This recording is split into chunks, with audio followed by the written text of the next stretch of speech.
आज GitHub platform के ऊपर 190 मिलियन से भी ज़्यादा ओपन सोर्स प्रोजेक्ट्स होस्टेड हैं और पिछले एक साल में 70 मिलियन से भी ज़्यादा प्रोजेक्ट्स होस्टेड हुए हैं। आज के 99% top tech giants Facebook, Google, Apple open source projects पर हैवीली रिलाय करती हैं और लाखों डेवलपर्स बिना किसी रिवॉर्ड के इन प्रोजेक्ट्स में कंट्रीब्यूट करते हैं। बट ओपन सोर्स प्रोजेक्ट्स की स्टोरी हमेशा से ऐसे नहीं थी। 1970s के दौर में जहां एक तरफ दुनिया में एनर्जी क्राइसिस और कोल्ड वार चल रही थी, बट टेक्नोलॉजी के मैदान में एक कलेक्टिव एफर्ट्स की वजह से बहुत सी एडवांस रिसर्चेस भी चल रही थी। पर्सनल कंप्यूटर्स की पॉपुलैरिटी बढ़ रही थी। वर्ल्ड वार 2 के बाद टेक की फील्ड में दुनिया एक तरह से यूनाइटेड हो गई थी और कोलैबोरेशन और नॉलेज शेयरिंग का कल्चर था। लेकिन जैसे जैसे कंप्यूटर्स और सॉफ्टवेयर का इस्तेमाल बढ़ता जा रहा था, कुछ बड़ी टेक कंपनीज ने देखा कि सॉफ्टवेयर को प्रोडक्ट की तरह सेल किया जा सकता है। इससे पहले सॉफ्टवेयर को सेल करने का कोई खास कॉन्सेप्ट नहीं था। यहाँ पर कॉपीराइट एक्ट ऑफ 1976 ने बहुत वाइटल रोल अदा किया था, क्योंकि उसके आने के बाद तो सॉफ्टवेयर कंपनीज एक तरह से फ्रीडम मिल गई थी कि वो अपने सॉफ्टवेयर को ना सिर्फ कमर्शियली डिस्ट्रीब्यूट कर सकते हैं बल्कि इसके सोर्स कोड को भी प्रोटेक्ट कर सकते हैं। बेसिकली इस सब के पीछे सोच ये थी कि अगर किसी टेक कंपनी ने कोई सॉफ्टवेयर बना लिया है तो कोई दूसरी टेक ऑर्गेनाइजेशन उस तरह का सॉफ्टवेयर इतनी आसानी से ना बना सके। फॉर एग्जांपल 1979 में माइक्रोसॉफ्ट ने अपना पहला consumer software Microsoft basic market में लॉन्च किया, जो काफी सक्सेसफुल रहा।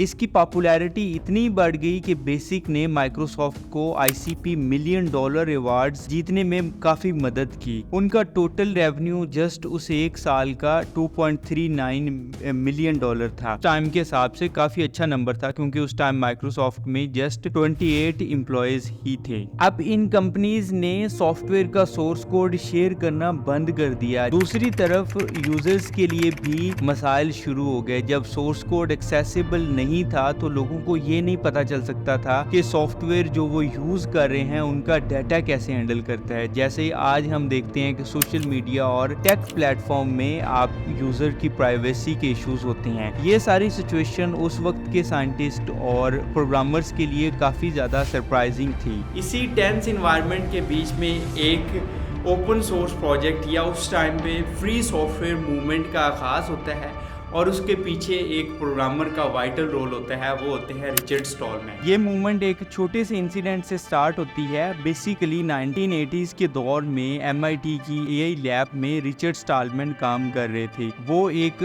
बहुत ही टैलेंटेड प्रोग्रामर थे और टेक्नोलॉजी में फ्रीडम और कोड शेयरिंग के बारे में बहुत ज़्यादा पैशनेट थे। इसी लैब में वो और उनके कोलीग्स एक लेज़र प्रिंटर यूज़ करते थे, जो कि दूसरे फ्लोर के ऊपर था। स्टॉलमैन ने इस प्रिंटर का सॉफ्टवेयर मॉडिफाई किया था ताकि जब भी प्रिंटर जाम हो जाए तो यूज़र्स को इलेक्ट्रॉनिकली नोटिफाई किया जा सके। ये फीचर लैब के यूज़र्स के लिए बहुत ज़्यादा मददगार थी। लेकिन जब वो पुराना प्रिंटर ख़राब हो जाता है तो उसकी जगह पर एक नया प्रिंटर आता है, Xerox 9700। बट इस नए प्रिंटर का सोर्स कोड बहुत ज़्यादा रिस्ट्रिक्टेड होता है और स्टॉलमैन और उनकी टीम को एक्सेस नहीं मिल सकती थी कि इस प्रिंटर के सोर्स कोड को मॉडिफाई कर सके, जिस तरह वो पहले वाले प्रिंटर के सॉफ्टवेयर को मॉडिफाई कर रहे थे। स्टॉलमैन ने Xerox कंपनी से कांटेक्ट किया और सोर्स कोड की एक्सेस की रिक्वेस्ट की, लेकिन कंपनी ने मना कर दिया। ये जवाब स्टॉलमैन के लिए काफ़ी ज़्यादा शॉकिंग था और इस इंसिडेंट के बाद स्टॉलमैन ने अपनी MIT की जॉब छोड़ दी और अपना एक मिशन बना लिया, एक ऐसा ऑपरेटिंग सिस्टम क्रिएट करने का जो बिल्कुल फ्री और ओपन सोर्स हो, ताकि मैक्सिमम लोग इसमें कंट्रीब्यूट कर सकें। लेकिन इस OS को बनाना प्रैक्टिकली इतना आसान नहीं था। अब स्टॉलमैन इसके बेसिक बंड है वो तो बना लेते हैं, बट उनके पास कर्नल बनाने का कोई खास एक्सपीरियंस नहीं होता। कर्नल बेसिकली वो कोर होता है जो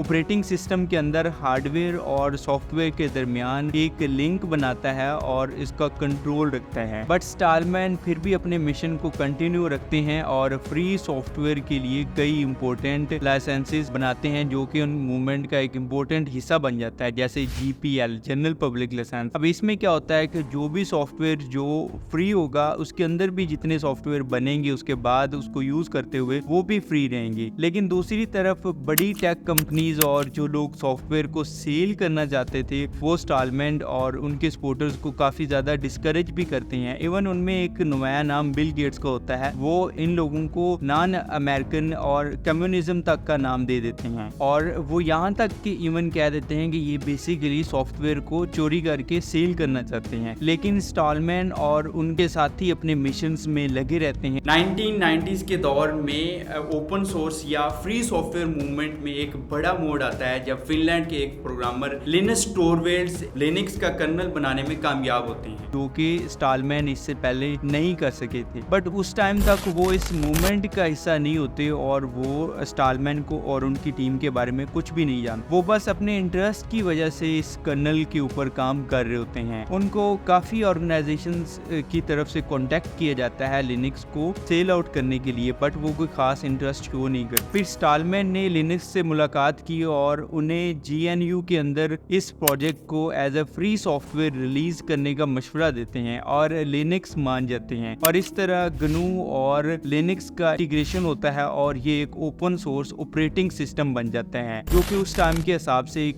बड़ी रेवोल्यूशन थी। अब उस वक्त इंटरनेट इवॉल्व हो रहा होता है और दुनिया भर से लोग लिनक्स के ऊपर फ्रीली कंट्रीब्यूट करने लगते हैं। स्टॉलमैन के लिए ये एक नया चैलेंज बन जाता है क्योंकि इतने ज्यादा लोग अब एक ही सॉफ्टवेयर के ऊपर अगर कंट्रीब्यूट करेंगे तो उनको वो मैनेज कैसे करेंगे और उनकी चेंजेस को वो ट्रैक कैसे करेंगे।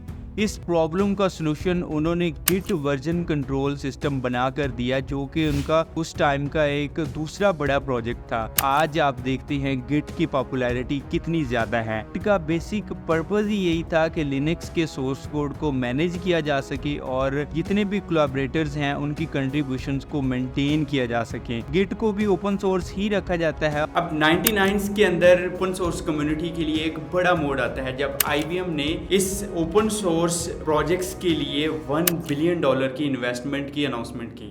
IBM की इस मैसिव इन्वेस्टमेंट ने ओपन सोर्स के लिए कॉर्पोरेट वर्ल्ड में क्रेडिबिलिटी और वैल्यू को और मजबूत कर दिया। IBM का ये बोल्ड कदम ओपन सोर्स मूवमेंट के लिए एक टर्निंग पॉइंट साबित होता है। IBM की इस इन्वेस्टमेंट ने ओपन सोर्स प्रोजेक्ट के ब्राइट फ्यूचर पर एक फाइनल स्टैंप लगा दी थी और इसी ट्रेंड को देखते हुए 2005 में गूगल ने भी लिनक्स OS को मॉडिफाई करके एंड्रॉयड ऑपरेटिंग सिस्टम बनाया और हार्डवेयर मैन्युफैक्चरर्स को काफी ज्यादा फ्लेक्सिबिलिटी मिल गई। पहले ही साल में एंड्रॉयड को और लोग यूज करते हैं और आज दुनिया भर में 3.3 बिलियन लोग एंड्रॉयड ऑपरेटिंग सिस्टम को किसी न किसी तरीके से यूज़ करते हैं। आज के टाइम पे आप देखते हैं जितनी भी बड़ी टेक कंपनीज हैं, फेसबुक, एप्पल, गूगल या माइक्रोसॉफ्ट, सब ओपन सोर्स प्रोजेक्ट से फ़ायदा उठाने में किसी से भी पीछे नहीं है। इवन आप अगर एप्पल को ही देखें, जो हिस्टोरिकली अपने सोर्स कोड को काफ़ी सीक्रेट रखने वाली कंपनी है, उन्होंने भी ओपन सोर्स की पॉपुलैरिटी को देखते हुए 2005 में स्विफ्ट लैंग्वेज को ओपन सोर्स लॉन्च किया। आज स्विफ्ट की रिपोजिटरी में हजारों लोगों की कंट्रीब्यूशन है। इससे पहले जो एप्पल का ऑब्जेक्टिव सी लैंग्वेज के केस में एक्सपीरियंस था, वो काफी वर्स्ट एक्सपीरियंस था और ऑब्जेक्टिव सी के कुछ इश्यूज एप्पल इंटरनली आज तक सॉल्व नहीं कर सका है। 2008 में फाइनली माइक्रोसॉफ्ट ने भी गिटहब को एक्वायर कर लिया और ये एक ऐसा सिग्नल था जिससे डेवलपर्स की कम्युनिटी के अंदर एक मैसेज गया कि अब माइक्रोसॉफ्ट अपने पहले वाली थिंकिंग से हटकर ओपन सोर्स प्रोजेक्ट्स की इंपॉर्टेंस को बहुत ज्यादा रियलाइज कर चुके हैं। लेकिन सबसे बड़ा कंट्रीब्यूशन अगेन IBM का था जब उन्होंने 2019 में $34 बिलियन में रेड हैट को एक्वायर किया। रेड हैट जो बिजनेसेस और एंटरप्राइज लेवल की टेक कंपनीज को ओपन सोर्स प्रोडक्ट प्रोवाइड करती है। ये हिस्ट्री की सबसे बड़ी एक्विजिशन थी और इसने ओपन सोर्स का फ्यूचर और भी सिक्योर कर दिया। आज के टाइम पे किसी भी बंदे ने अगर ओपन सोर्स प्रोजेक्ट के अंदर कंट्रीब्यूशन की हुई है तो वो उसकी हायरिंग में भी एक वाइटल रोल अदा कर सकती है। और 2023 के गिटहब के एक सर्वे के मुताबिक बहुत से employers, almost 70% employees open source projects को कंसीडर करते हैं हायरिंग प्रोसेस के अंदर। दूसरी तरफ गिटहब के ऊपर 40% एम्प्लॉयज़ का कहना है कि उनकी ओपन सोर्स प्रोजेक्ट्स की कंट्रीब्यूशन की वजह से उनको बहुत सी जॉब अपॉर्चुनिटीज़ मिली और फ्रीलांस बेस्ड प्लेटफॉर्म के ऊपर भी काफ़ी अपॉर्चुनिटीज़ मिली।